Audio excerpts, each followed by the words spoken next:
प्रेम से बोलिए श्री हरि विष्णु भगवान की जय हो, बृहस्पति देव की जय हो। प्रिय भक्तगणों, आज मैं आपको बृहस्पतिवार के दिन बृहस्पति देव की पौराणिक और दुर्लभ कथा सुनाने वाली हूँ।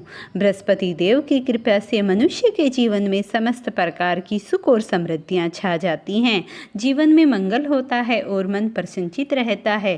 तो प्रिय भक्तगणों, आप इस कथा को पूरे ध्यान मग्न होकर और मन को एकाग्र और प्रसन्नचित होकर सुनिएगा। गुरुवार व्रत करने से बृहस्पति देवता प्रसन्न होते हैं।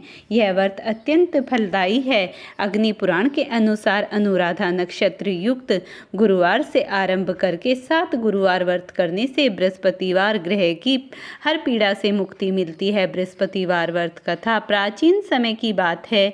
एक नगर में एक बड़ा व्यापारी रहता था। वह जहाज़ों में माल लदवाकर दूसरे देशों में भेजा करता था। वह जिस प्रकार अधिक धन कमाता था उसी प्रकार जी खोलकर दान भी करता था, परंतु उसकी पत्नी अत्यंत कंजूस थी। वह किसी को एक दमड़ी भी देना पसंद नहीं करती थी। एक बार सेठ जब दूसरे देश व्यापार करने गया तो पीछे से बृहस्पति देव ने साधु वेश में उसकी पत्नी से भिक्षा मांगी। व्यापारी की पत्नी बृहस्पति देव से बोली, हे साधु महाराज, मैं इस दान और पुण्य से तंग आ गई हूँ। आप कोई ऐसा उपाय बताएं जिससे मेरा सारा धन नष्ट हो जाए और मैं आराम से रह सकूं। यह धन मैं और को लुटता हुआ देख नहीं सकती। बृहस्पति देव ने कहा, हे देवी, तुम बड़ी विचित्र हो। संतान और धन से कोई दुखी होता है? अगर अधिक धन है तो शुभ कार्यों में लगाओ, कुंवारी कन्याओं का विवाह कराओ, विद्यालय और बाग बगीचों का निर्माण कराओ। ऐसे पुण्य कार्य करने से तुम्हारा लोक और परलोक दोनों सुधर जाएंगे। परंतु साधु की इन बातों से व्यापारी की पत्नी सुखी नहीं हुई। उसने कहा, मुझे ऐसे धन की आवश्यकता नहीं जिससे मैं दान दे सकूं। तब बृहस्पति देव बोले, यदि तुम्हारी ऐसी इच्छा है तो तुम एक उपाय करना। 7 बृहस्पतिवार को गोबर से घर लीपना, अपने केसों को पीली मिट्टी से धोना, केसों को धोते समय स्नान करना, व्यापारी से हजामत बनवाने को कहना, भोजन में मांस मदिरा खाना, कपड़े अपने घर में धोना। ऐसा करने से तुम्हारा सारा धन नष्ट हो जाएगा। इतना कहकर बृहस्पति देव अंतर्धान हो गए। व्यापारी की पत्नी ने बृहस्पति देव के कहे अनुसार 7 बृहस्पतिवार वैसा ही करने का निश्चय किया। केवल 3 बृहस्पतिवार बीते थे कि उसके घर की समस्त धन संपत्ति नष्ट हो गई और वह परलोक सिधार गई। जब व्यापारी वापस आया तो उसने देखा कि उसका सब धन नष्ट हो चुका है। उस व्यापारी ने अपनी पुत्री को सांत्वना दी और दूसरे नगर में जा बस गया। वहाँ वह जंगल से लकड़ी काट कर लाता और शहर में बेचता। इस तरह वह अपना जीवन व्यतीत करने लगा। एक दिन उसकी पुत्री ने दही खाने की इच्छा प्रकट की, लेकिन व्यापारी के पास दही खरीदने के पैसे ही नहीं थे। वह अपनी पुत्री को आश्वासन देकर जंगल में लकड़ी काटने चला गया। वहाँ एक वृक्ष के नीचे बैठ गया और बहुत दुखी होकर पूर्व दिशा में मुँह करके रोने लगा। उस दिन बृहस्पतिवार था। तभी बृहस्पति देव साधु के वेश में सेठ के पास आए और बोले, हे मनुष्य, तू इस जंगल में क्यों चिंतामग्न बैठा है, क्यों दुखी है? तब व्यापारी बोला, हे महाराज, आप सब कुछ तो जानते हैं। इतना कहकर व्यापारी अपनी कहानी सुनाकर रो पड़ा। बृहस्पति देव बोले, देखो बेटा, तुम्हारी पत्नी ने बृहस्पति देव का अपमान किया था, इसी कारण तुम्हारा यह हाल हुआ। लेकिन अब तुम किसी चिंता में मत बैठो।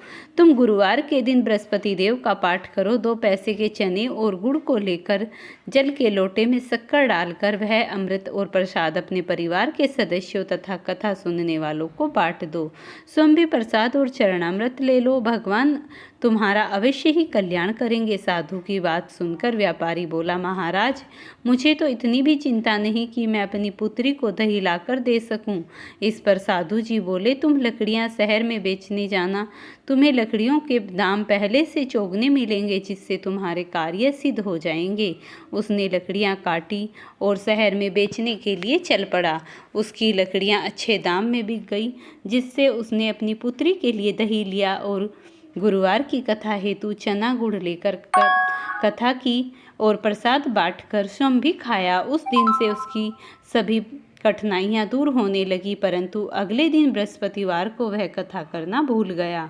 अगले दिन वहाँ के राजा ने एक बड़ा यज्ञ का आयोजन किया। पूरे नगर के लोगों के लिए भोज का आयोजन किया गया। राजा की आज्ञा के अनुसार पूरा नगर राजा के महल में भोजन करने के लिए गया, लेकिन व्यापारी और उसकी पत्नी तनिक विलंब से पहुंचे। अतः उन दोनों को राजा ने महल में ले जाकर भोजन कराया। जब वे दोनों लौटकर आए तब रानी ने देखा कि उनका खूंटी पर टंगा हार गायब है। रानी को व्यापारी और उसकी पुत्री पर संदेह हुआ कि उसका हार उन दोनों ने ही चुराया है। राजा की आज्ञा से उन दोनों को कारागार में की कोठरी में कैद कर दिया गया। कैद में पड़कर दोनों अत्यंत दुखी हो गए।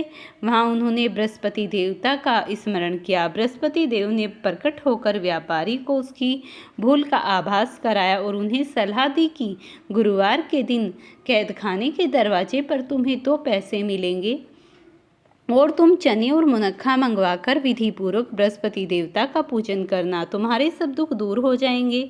बृहस्पतिवार को कैदखाने के द्वार पर उन्हें 2 पैसे मिले। बाहर सड़क पर एक स्त्री जा रही थी। व्यापारी ने उसे बुलाकर गुड़ और चने लाने को कहा। इस पर वह स्त्री बोली, मैं अपनी बहू के लिए गहने लेने जा रही हूँ, मेरे पास समय नहीं है। इतना कहकर वह चली गई। थोड़ी दूर जाने पर एक और स्त्री निकली। व्यापारी ने उसे बुलाकर कहा, बहन, मुझे बृहस्पतिवार की कथा करनी है, तुम मुझे 2 पैसे के गुड़ और चने ला दो। बृहस्पति देव का नाम सुनकर स्त्री बोली, भाई, अभी गुड़ चना लाकर देती हूँ। मेरा इकलौता पुत्र मर गया है, मैं उसके लिए कफन लेने जा रही थी, लेकिन मैं पहले तुम्हारा काम करूंगी, उसके बाद उसने पुत्र के लिए कफन लाऊंगी। वह स्त्री बाजार में व्यापारी के लिए गुड़ चना ले आई और स्वयं भी बृहस्पति देव की कथा सुनी। कथा के समाप्त होने पर वह स्त्री कफन लेकर अपने घर गई। घर पर लोग उसके पुत्र की लाश को राम नाम सत्य है कहते हुए शमशान ले जाने की तैयारी कर रहे थे। स्त्री बोली, मुझे अपने लड़के का मुख देख लेने दो। अपने पुत्र का मुख देखकर उस स्त्री ने उसके मुख में प्रसाद और चरणामृत डाला। प्रसाद और चरणामृत के प्रभाव से वह पुनः जीवित हो गया। स्त्री बोली, जिसने बृहस्पति देव का निरादर किया था, वह अपने पुत्र के विवाह हेतु पुत्र वधू के लिए गहने लेकर लौटी। जैसे ही उसका पुत्र घोड़ी पर बैठकर निकला, वैसे ही घोड़ी ने ऐसी उछाल मारी कि वह घोड़ी से गिरकर मर गया। यह देख स्त्री रो रो कर बृहस्पति देव से क्षमा याचना करने लगी।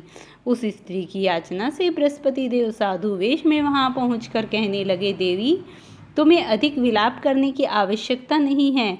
यह बृहस्पति देव का अनादर करने के कारण हुआ है। तुम वापस जाकर मेरे भक्त से क्षमा मांगकर कथा सुनो, तभी तुम्हारी मनोकामना पूरी होगी। जेल में जाकर उस स्त्री ने व्यापारी से माफ़ी मांगी और कथा सुनी। कथा के उपरांत वह प्रसाद और चरणामृत को लेकर अपने घर वापस गई। घर आकर उसने चरणामृत अपने मृत पुत्र के मुख में डाला। चरणामृत के प्रभाव से उसका पुत्र जीवित हो उठा। उसी रात बृहस्पति देव राजा के सपने में आए और बोले, हे राजन, तूने जिस व्यापारी की पुत्री को जेल खाने में कैद कर रखा है, वह बिल्कुल निर्दोष है। तुम्हारी रानी का हार वहीं खूंटी पर टंगा हुआ है। उसने तुम्हारी रानी का हार नहीं चुराया है। इस प्रकार दिन निकला तो रानी ने हार खूंटी पर टंगा देखा और आश्चर्यचकित हो गए कि सपने की बात तो मानो एकदम सच ही हो गई। राजा ने उस व्यापारी और उसकी पुत्री को रिहा कर दिया और उन्हें आधा राज्य देकर उनकी पुत्री का विवाह उच्च कुल में करवाकर दहेज में हीरे जवाहरात दिए और फिर बृहस्पति देव की कृपा से उनके घर में सुख शांतियों का वास हो गया और उनके जीवन में समस्त प्रकार की सुख समृद्धियां छा गई। बृहस्पति देव इतने प्रसन्नचित हैं कि जब भक्त उनकी सच्चे मन से पूजा करता है तो अपने भक्त की वे हर मनोकामना पूरी कर देते हैं और उनके जीवन में समस्त प्रकार की खुशियां भर देते हैं। प्रेम से बोलिए बृहस्पति देव की जय हो। अब आप बृहस्पति देव की आरती सुनिए।